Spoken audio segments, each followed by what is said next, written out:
안녕하세요. 자, 이번 시간은 이제 제95 특별회. 특별회는 별 의미가 없죠. 시험을 하루에 2개, 회계 1급이 2개를 볼 수 있으니까 그거를 그냥 이름을 특별회로 붙인 거지 특별한 이유 없습니다. 그리고 어떤 때는 그냥 95회하고 특별회 중에 그래서 어떤 때는 특별회가 어렵고 어떤 때는 95회가 어렵고 이런 식이고 복불복이에요. 그리고 아무 의미 없으니까 일단 어쨌든 우리 원서 접수가 요즘 힘들어서 시험을 이렇게 2개를 볼 수 있는 거잖아요. 어쨌든 뭔 소리가 모르면 그냥 넘어가요. 어쨌든 95 특별회 기출문제 풀이 들어갑니다. 1번 가로에 들어갈 계정 과목으로 옳은 거. 근데 괄호가 2개죠. 가로가 2개예요. 먼저 우리가 하는 게 발생주의잖아요. 발생주의 회계는 발생과 이연의 개념을 포함합니다. 발생과 이연. 이연 그러면 선급선수잖아요. 선급비용이나 선수수익. 뭔 소리인가 모르면 안 돼요. 그 다음 발생 그러면 미수수익이나 미지급 비용을 얘기하는 겁니다. 뭔 소리인가 모르면 기출문제 접고 이론 강의 결산정리상 다 듣고 오셔야 됩니다. 이때 발생이란 삐리리와 같이 A, 삐리리와 같이 미래에 수취할 금액. 뭐 답 나왔잖아요. 그럼 나중에 받을 돈, 미수.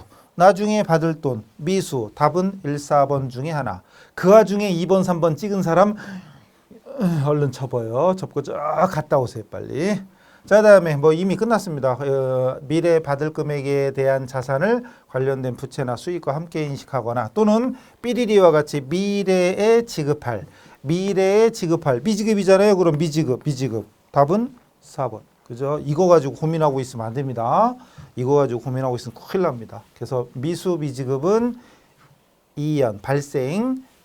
그다음 선급 선수는 2연. 제가 말을 잘못했나? 2연이 선급 선수. 그래서 선 22의 시 기억나요? 선급 선수 선자 들어가는 건 2연. 미수 미지급 미자 들어가는 건 예상이 발생이잖아요. 역시 뭔 소린가 모르면 얼른 쭉 갔다 오세요. 아셨죠? 그리고 A형은 이게 1번인데 B형은 이게 11번이죠. A형, B형이 1번부터 5번, 11번부터 15번이 바뀌는 거예요. 이게 A, B형이. 그럼 B형은 이게 11번에 가 있습니다. A형은 1번인데 넘어가요. 자, 2번 다음에 사채. 사채 나왔네. 회계 1급에서는 사채가 약간 어려운 편이지요. 자, 사채에 대한 평가 계정으로서 사채의 차감하면 할인이죠. 사채에 대한 할인이죠. 할인, 발행, 차금이 사채의 차감 항목이고 할증은 가산, 부가적 항목이고 사채이자는 영업의 비용 그리고 사채 발행비 상각은 따로 없죠. 지금은 사채 발행비가 발행가액에서 차감되니까 라고 했는데 이 말이 중국말처럼 들리는 분들은 얼른 기출문제 쳐보세요. 덮어요. 덮고 얼른 빨리 쭉 갔다 오세요. 다음 3번 맞죠? 3번 자, 단기매매증권.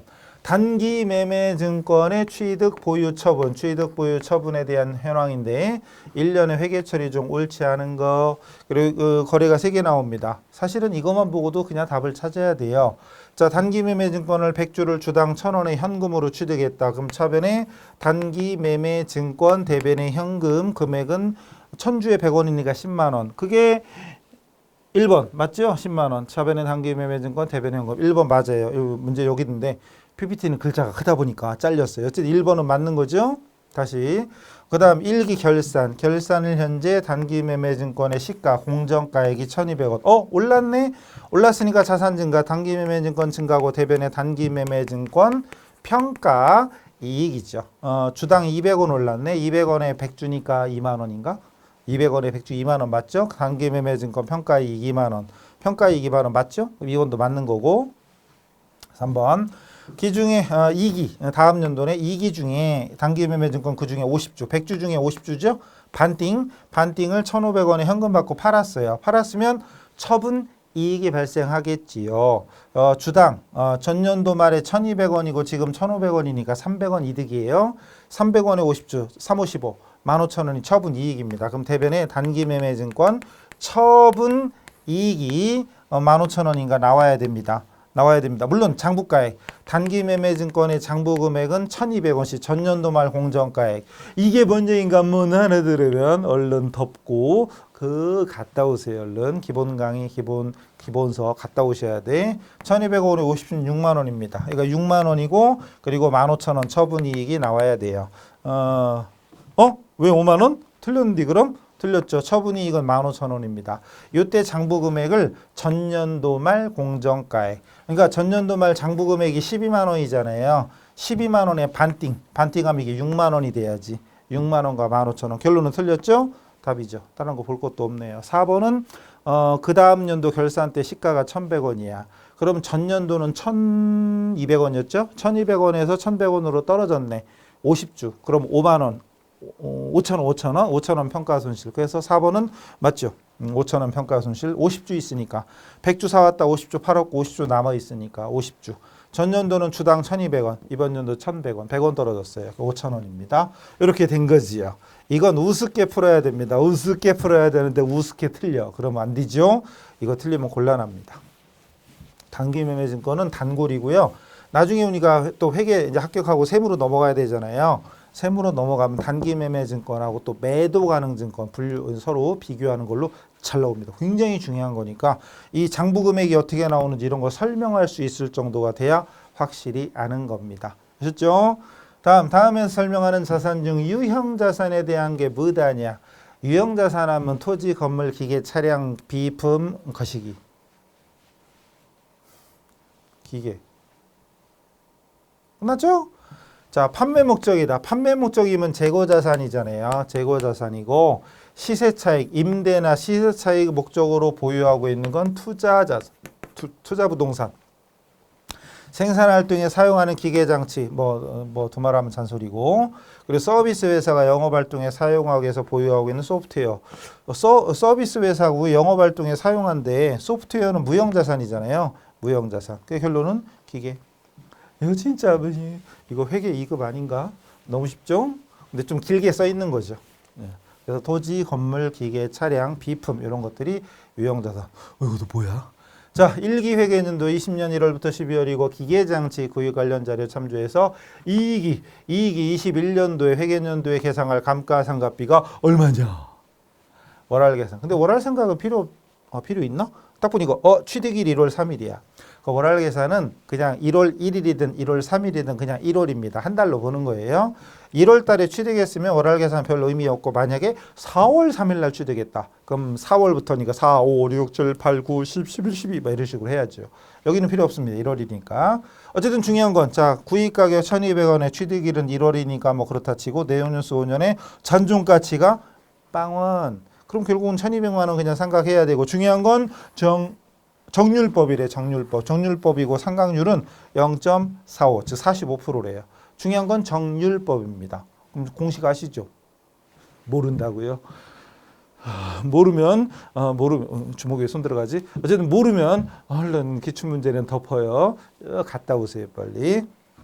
그리고 중요한 건 지금 2기예요. 1기를 물어본 게 아니라 2기예요. 2기. 두 번째 상각해야 돼. 두 번째. 보통 시험에 나오면 정액법이 나오는데 이건 정률법이잖아요. 조금 어려운 거죠. 근데 이 정도 가지고 어렵다 그러면 안 됩니다. 기본의 기본이 정액법, 정률법이잖아요. 회계 2급 하신 분들은 더 말할 것도 없고. 그럼 1기는 1,200만 원에 1기는 그냥 이 1,200만 원에 다 쓰기도 귀찮은데 곱하기 0.45잖아요. 0.45 계산하면 얼마지? 얼마래요? 1,200만 원에 0.45면 얼마예요? 계산기를 꺼내놓고 또 안 갖고 왔네. 얼마죠? 954인가요? 540인가? 그죠? 그럴 거예요. 아마도 6 맞아요. 그 다음 2기는 중요한 건 2기는 1,200에서 작년도에 상각한 540만 원을 뺍니다. 그리고 나서 0.45를 해주는 게 답이지요. 혹시 계산기 들고 있으면 이 식을 안 쓰고 요거에 지금 계산기 돼 있잖아요. 2기 안 쓰고 요걸 구하는 방법. 요 금액까지는 계산기로 돼 있죠. 그러면 여기다 곱하기 요것도 있어요. 곱하기 1 마이너스 상각률 0.45 이렇게 해도 됩니다. 즉 요 금액을 다른 말로 뭐라고 그래요? 다른 말로 장부금액이라고도 하고 미상각 잔액이잖아요. 미상각 잔액의 정률을 곱해주는 거죠. 그러니까 감가상각비도 감가상각비에다가 1 마이너스 상각률 하면 이게 바로 미상각률이잖아요. 미상각률. 그러니까 미상각액에다가 비율을 곱해도 되고 감가상각비의 미상각률을 구해도 결론은 마찬가지입니다. 그럼 여기서 540에 1 마이너스 0.45 하면 5, 2727이니까 297, 297만 원이 나옵니다. 물론 이렇게도 나와야 되죠. 이렇게 하면은 660만 원이네. 660에 0.45, 6424, 6530, 2727, 297 맞죠? 297, 297. 그래서 3번. 만약에 상각 누계획을 물어봤으면 요거 두 개를 더해서 837, 837이죠. 어쨌든 정액법이든 정률법이든 이건 기본의 기본입니다. 이건 회계2급 하신 분들도 충분히 할 수 있는. 회계2급 안 했어요. 자랑이 아니에요. 제가 그렇게 2급부터 하라고 강조했는데 이걸 만약에 틀리고 있다. 그럼 뭐 진짜 어디 가서 욕먹어요. 큰일 납니다. 그래서 정액법, 정률법 이런 건 기본적으로 우리가 계산할 수 있어야 돼요. 다음 6번. 주식배당. 주식배당이네. 현금배당도 아니고 주식배당이에요. 주식배당 실시했을 때 배당 후 재무상태표 및 발행주식수 등의 상태 변화로 옳지 않은 것은 보통은 배당하면 현금배당이잖아요. 보통은 현금배당인데 이 문제는 주식배당이에요. 그럼 현금배당하면 미처분 이익 잉여금이 없어지고 현금이나 예금이 없어지니까 자본 감소와 자산 감소죠. 그럼 순자산이 감소됩니다. 뭔 소리 하는겨? 이런 분들은 얼른 갔다 오세요. 쪼기 갔다 오세요. 주식 배당하면 미처분 이익잉여금 없어지면서 결론은 주식 발행하니까 자본금이 증가됩니다. 자본 감소, 자본 증가. 결과적으로 자본 총액은 변화가 없다. 얘는 자본 감소, 자산 감소니까 자본이 변하죠. 순자산 감소. 얘는 순자산 불변. 그죠? 자, 이익잉여금 감소한다. 맞죠? 이익잉여금 감소. 여기서 주식 배당 물어봤으니까 이익잉여금 감소 맞고. 자본금 증가한다. 맞죠? 자본금 증가하잖아요. 맞고. 총자본 증가한다. 총자본은 불변입니다. 자본이니까 자본 총액은 변화 없습니다. 답 나왔죠? 그리고 발행 주식수 증가. 주식을 더 발행하는 거니까 이게 주식 발행해서 주는 거니까. 알고 보면 정말 간단한 거예요. 은근 시험에 잘 나옵니다. 현금 배당과 주식 배당의 차이. 다음 뭐요? 재고자산인가요? 진성의 일기 재고자산 수불 내역이고 이동평균법이야. 보통은 선입 아니면 후입 나오잖아요. 선입 많이 나오죠. 이동평균법이에요. 기말재고자산 단가를 물어봤습니다. 근데 자료가 딸랑 3개예요.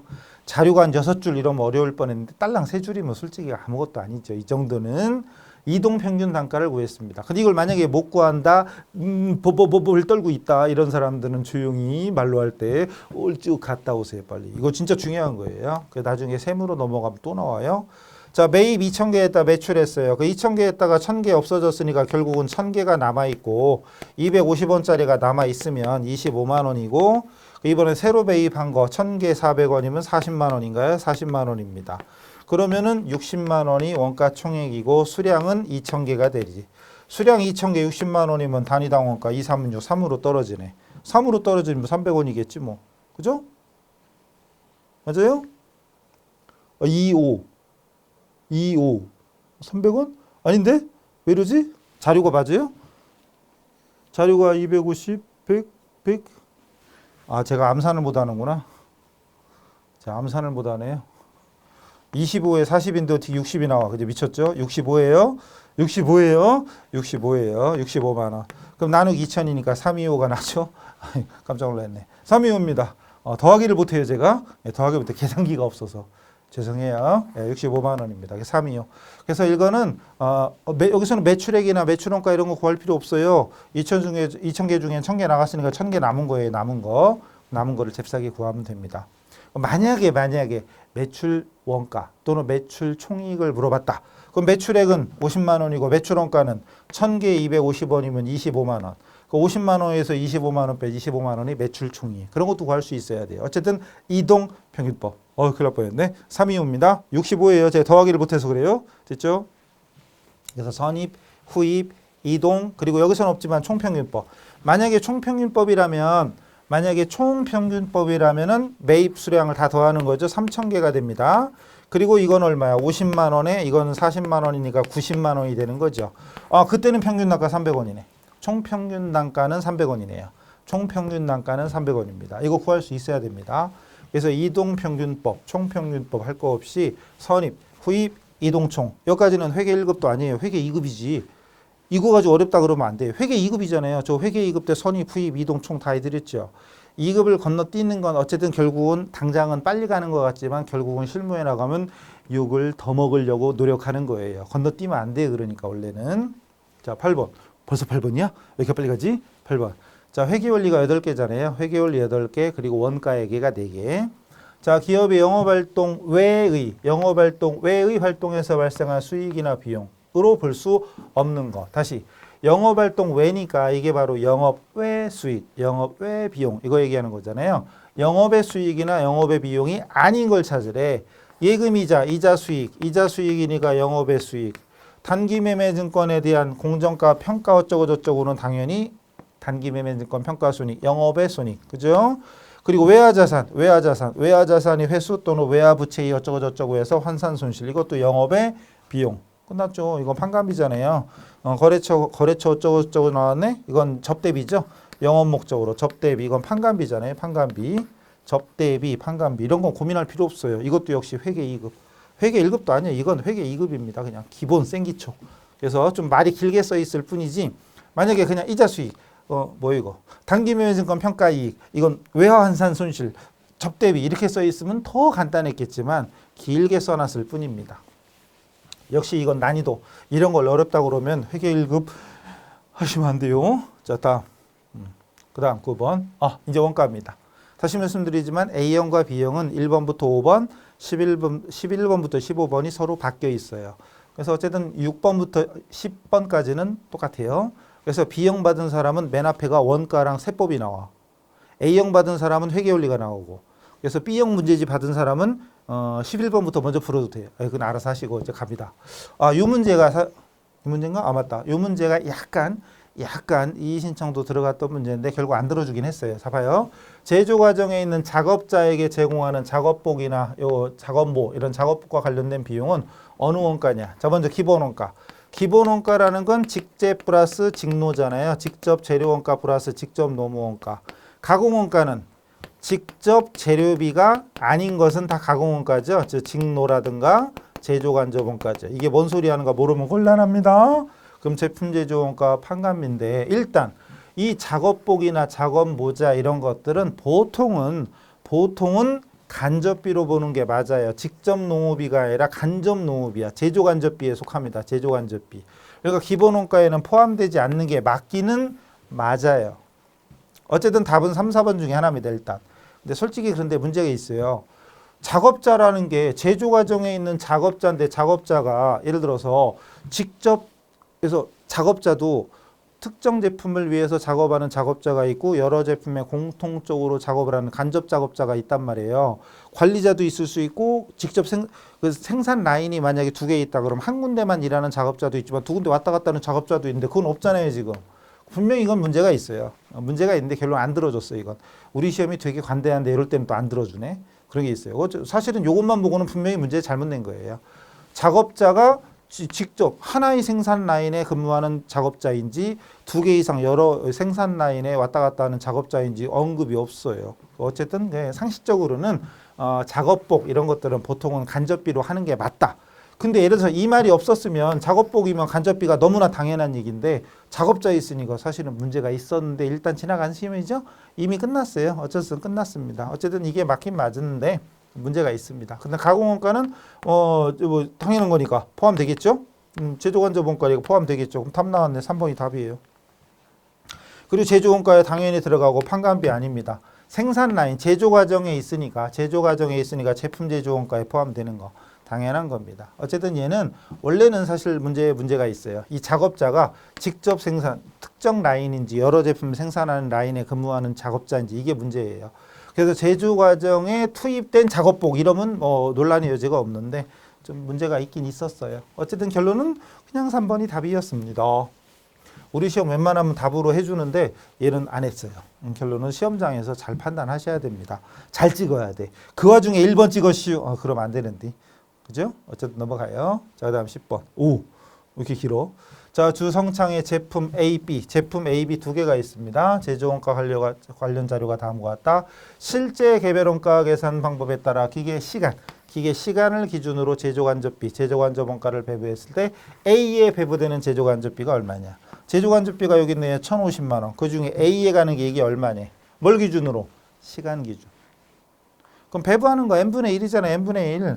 만약에 재료비를 기준으로 배부한다. 그럼 배부할 금액 1,050만 원.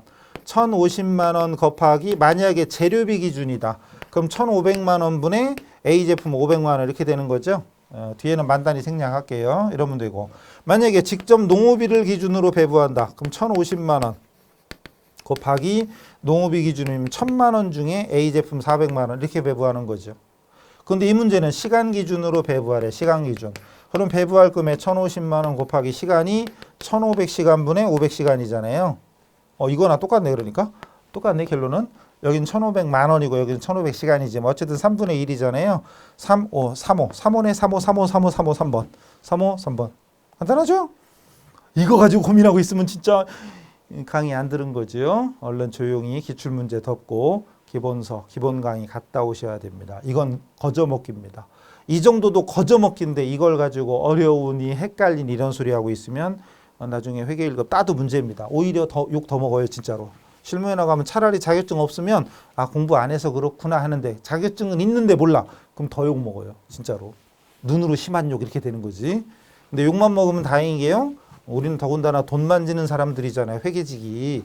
회계, 격리 이런 관리직은 돈하고 관련돼 있어서 더 예민해요. 그냥 서류 작성해서 실수할 수도 있다. 이거랑 다르지. 돈이 왔다 갔다 하니까 문제가 심각합니다. 이거 한 문제 2점짜리 이게 중요한 게 아니에요. 진짜 우리 회계 공부하는 사람들은 좀 제대로 잘 하려고 노력하셔야 돼. 이건 거저먹기다 이래야 되는데 어려워요 이러고 있으면 저랑 수업 안 한 거죠. 그죠? 기본 강의 많이 들으셔야 돼요.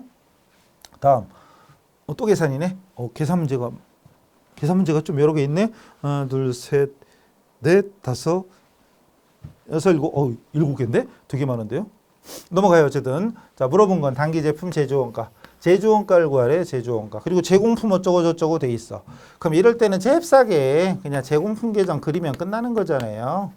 이 제품 제조원가 나오는 순간 제공품 계정이 떠올랐다. 그러면 훌륭하신 거죠. 그럼 공부 열심히 잘 하신 거예요. 자, 그럼 기초 제공품 차변에 150. 기말 제공품 대변에 170. 총 제조 비용 900 차변. 끝났네. 그럼 이거잖아요. 볼 것도 없는데. 매출원가는 여기서는 필요 없죠. 여기서는 필요 없죠.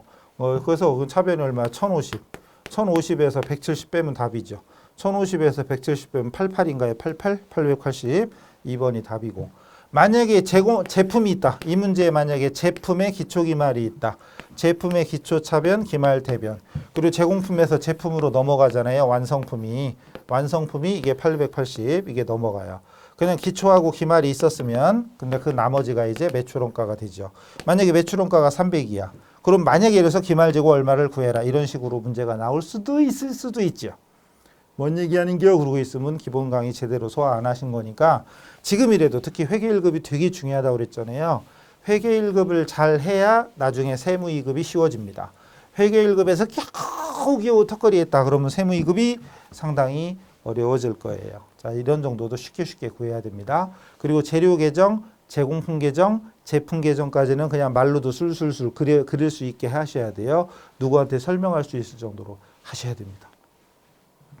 뭐 이렇게 또 많이 많아? 자, 개별원가, 종합원가입니다. 개별원가와 종합원가의 차이점인데 옳지 않은 거, 틀린 거래요. 옳지 않은 거. 개별원가, 종합원가도 시험에 잘 나오잖아요. 특징, 비교 이런 것들. 자, 개별원가는 다품종, 소량, 주문 생산. 포인트는 주문 생산이죠. 종합원가는 동일 제품을 연속적으로 대량 생산하는. 당연하지. 그냥 그대로 뜻인데요. 그대로 뜻이고. 두 번째, 개별원가는 종합원가 계산에 비해 제품별로 정확한 개별원가는 따로따로 하나하나 정확히 할 수 있는 거니까 정확성이 포인트고요. 그 다음에 그만큼 당연히 시간과 비용이 많이 소요되는 단점이 있다. 맞죠? 뭐든지 정확하면 우리 공부도 그렇잖아요. 제대로 하면 시간이 많이 걸리고 힘들어. 근데 대충 하면 시간이 줄어들어. 좋죠? 근데 대충 해서 따는 건 좋은데 그때까지 기분은 좋아. 근데 그 다음이 문제예요. 그러니까 시험 볼 때까지 따고 거기 기분 만끽하고 끝나면 다행인데 실무에 나가서 우리가 이쪽 직종으로 일할 사람들 나는 그냥 기념 삼아 자격증만 따면 돼요. 그러면 상관없어요. 근데 이쪽에 취업을 해서 쓸 거다. 회계 격리로 재무 관리팀으로 이런 데로 가고 싶다. 그런 분들은 자격증 있는 게 중요한 게 아니에요. 거기에 바탕이 되는 실력이 있어야 가서 버텨내는 겁니다. 어쨌든 이거 정확한 반면 시간과 비용이 많이 들어간다. 다른 말로 하면 비경제적이다. 비경제적이다. 맞죠? 맞죠. 자, 이번엔 종합원가. 종합원가 계산은 지시서별 원가 계산을 위해서 직접비와 간접비 구분과 제조간접비 배부가 중요한 방식이다. 맞나요? 직접비, 간접비 구분이 중요한 건 개별원가죠. 종합원가가 아니라 개별원가입니다. 종합원가는 직접비, 간접비가 의미가 없어. 어차피 똑같은 걸 계속 찍어내고 있는 거니까 직접비, 간접비는 중요하지 않고 재료비와 가공비로 구분하는 거잖아요. 직접비, 간접비 중요한 건 개별원가고 이 앞에 문제가 몇 번이었어 아까? 제조간접비 배부하는 거 10번. 10번 문제. 10번 문제가 개별원가잖아요. 제품 A, B 따로 제조간접원가 배부하는 거. 그거. 근데 종합원가는 재료비냐 가공비냐. 재료비냐 가공비냐. 이게 중요한 거죠. 결론은 이게 답이에요. 그 다음 종합원가는 제일 중요한 포인트. 우리 시험에도 엄청 나오는 완성품, 환, 산, 양을 기준으로 원가를 완성품과 기말 제공품에 배분합니다. 그리고 개별원가는 작업원가 표에 의해서 원가를 배부한다. 이게 특징들. 여러분 교재에 보면 표로 정리해 드렸잖아요. 기본서에 개별원가, 종합원가 비교한 표, 장단점 이런 것들 숙지하셔야 돼요. 외울 수는 없어요. 언제 그걸 외우고 있어? 그 대신 특징, 중요한 포인트를 알고 있으면 안 외워도 문제를 다 풉니다. 그죠? 강의 시간에 엄청 침 튀겨가면서 강조했던 내용 확인하시면 되고 이제 세법이다. 세법. 세법이 3개 나오죠? 세법이 3개. 다시 얘기하지만 B형 문제지를 받은 사람은 11번부터 15번이 1번부터 5번으로 나옵니다. 그러니까 은연중에 솔직히 회계 1급 수준에서는 세법을 처음 배우니까 상대적으로 좀 어렵게 느껴지는 분이 있을 거예요. 그럼 B형 문제지를 받은 분들은 거꾸로 풀어 뒤에서부터. 그렇다고 답을 거꾸로 입력하고 이러면 헷갈리니까 그건 알아서 잘하시고 어쨌든 세법 갑시다. 과세 사업을 영위하는 주 부동산에서 발생한 매입세액인데 이 중 부가세법상 매입세액이 불공제되는 거. 공제받지 못하는 불공. 우리 그럼 매입 매출 전표 입력할 때 불공제 사유, 불공. 그럼 뭐 떠오르는 거 없이요? 사비 면접토 딱 떠올라야지. 사비로 면접 보러 가다 토할 뻔 뭐 있었잖아요. 사비 면접토 면첩. 왜 이래 이거? 면접토 이거 있었죠. 사비 면접토. 사업무관, 비영업용 승용차, 면세사업 관련, 접대 관련, 토지 관련, 자본적 지출 그죠? 근데도 기억이 안 나. 그럼 빨리 접어요. 아직도 안 적고 있어요? 얼른 접어. 얼른 접고 쫙 갔다 오셔야 돼. 자, 토지 취득 어쩌고 저쩌고. 토지 취득 어쩌고 저쩌고 우리가 이것도 불공제 사유죠. 근데 불공제 금액이구나. 이거네 이거. 불공제 금액. 물어본 게 불공제네. 이건 불공제. 그다음 건물의 취득. 건물의 취득과 관련해서 감정평가 수수료. 건물분이에요. 이건 공제받을 수 있는 거죠. 근데 물어본 건 불공제야. 그럼 얘는 안 들어가. 과세사업.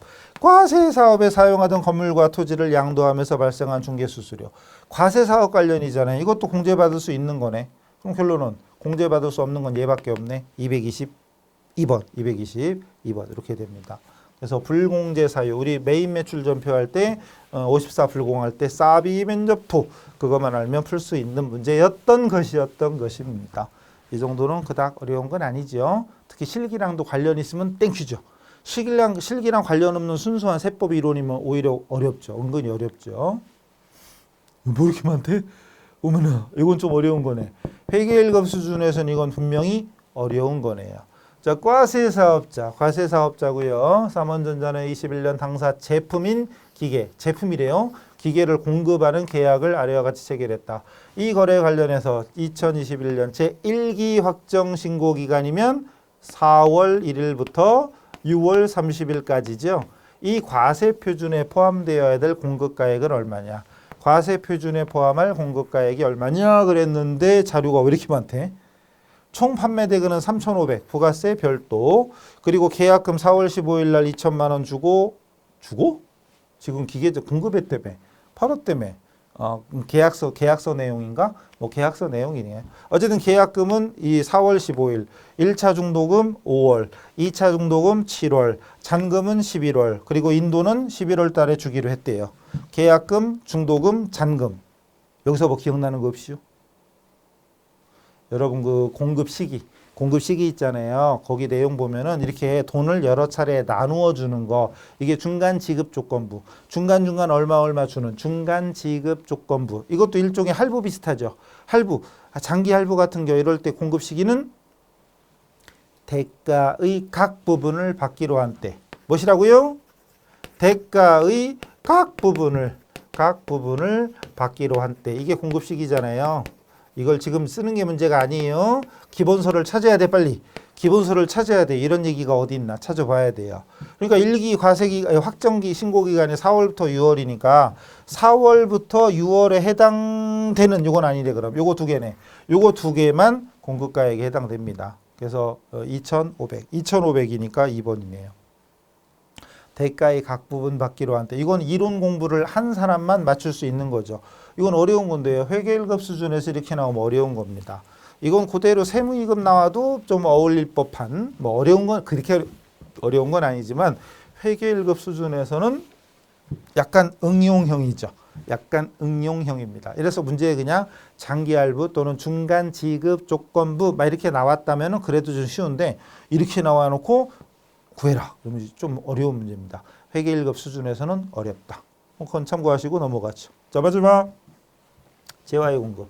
재화의 공급에 대한 부가세 과세 표준에 대한 설명 중 틀린 걸 찾으래요. 자, 재화의 수입에 대한 부가세의 과세 표준은 관세의 과세 가격에 관세, 개별 소비세, 교통에너지, 환경세 등등등도 포함된다.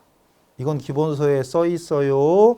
과세 표준에 대한 내용에 써 있습니다. 그래서 수입할 때 수입하는 기본 금액이 있어요. 거기에다가 관세가 붙고 개별 소비세가 붙어. 그럼 그것까지 다 주고 사와야 돼. 그럼 다 주고 사올 때 그 금액 전체가 과세 표준에 포함되는 겁니다. 기본서에 있어요. 두 번째, 금전이 아닌 금전 외의 대가를 받은 경우에 자기가 공급한 재화나 용역의 시가를 기준으로 합니다. 금전이 아닌 다른 대가로 받은 경우에는 공급한 재화나 용역의 시가를 기준으로 중요한 거예요. 3번 폐업. 이거 많이 나오던 건데 폐업할 때는 폐업시 남아있는 잔존재화 남아있는 재고자산의 잔고가가 아니라 시가입니다. 이것도 시가예요. 그럼 이게 틀린 거네. 틀린 거 찾는 거죠? 틀린 거 찾는 거니까 답이 3번입니다. 시가예요. 즉 팔은 것처럼 자기가 자기한테 팔은 것처럼 공급가액 과세 표준으로 잡아요. 폐업하는 것도 그런데 어쨌든 근데 중요한 건 매입할 때 매입세 공제 받았잖아요. 그럼 아직 팔지 않고 남아있는 거는 매출세액이 발생하지 않았지만 팔린 것처럼 해서 매출세 그럼 매입세 공제 받았으니까 매출세 팔린 걸로 간주하여 간주공급이잖아요. 간주하여 부가세 내라. 낼 거 내고 공제 받을 거 공제 받고 매입세액은 이미 공제 받았어. 그럼 매출세액 내라 이거지. 이런 개념이죠. 간주공급의 자계 사패. 제가 하는 말이 중국말로 들리고 이런 분들은 빨리 기출문제 풀 때가 아닙니다. 2로. 그리고 기출문제 풀 때마다 69점, 72점, 기분 좋으면 78점, 기분 나쁘면 52점 이런 분들은 기출문제 풀면 안 돼요. 이론 강의, 실무 강의, 2회독, 3회독까지가 기본이고 그 이상을 해주고 그리고 문제 풀어야 돼요. 그게 정상입니다. 최소 3회독. 초보자 기준 최소한 3회독 이상 해야 돼요. 그리고 나서 문제 풀으셔야 됩니다. 기분 좋으면 70점, 80점 맞고 기분 나쁘면 40점 맞고 이러면 실력이 아닌 거예요. 그래서 답 나왔으면 끝난 거네? 15번 끝났네. 다 했네요. 마지막 건 뭐야? 근데 왜 이렇게 길어요? 사업자가 재화 또는 용역을 공급하고 대가를 받은 금액이 부가세가 포함되어 있는지가 분명하지 않을 때, 불분명할 때는 그 대가로 받은 금액의 110분의 100을 곱한 금액이 공급가액이다. 왜 공급가액이 100원이면 부가세가 10원이잖아요. 그럼 공급대가가 110원이죠. 그럼 110원 중에 10원은 부가세고 110원 중에 100원이 공급가액이니까 110분의 100, 110분의 100 그 얘기하는 거예요. 110분의 10은 부가세고 그러니까 110분의 10, 110분의 100 이거 헷갈려요. 이런 분들은 우리 부가세 들어오자마자 제일 먼저 할 때 공급가액에 부가세 더한 금액이 공급대가 110분의 10, 110분의 100 이걸 헷갈린다고 그러시면 아니 되옵니다. 아셨죠? 자, 이래가지고 95회 특별회, 95 특별회차 기출문제 풀이를 마치도록 하겠습니다. 수고하셨습니다.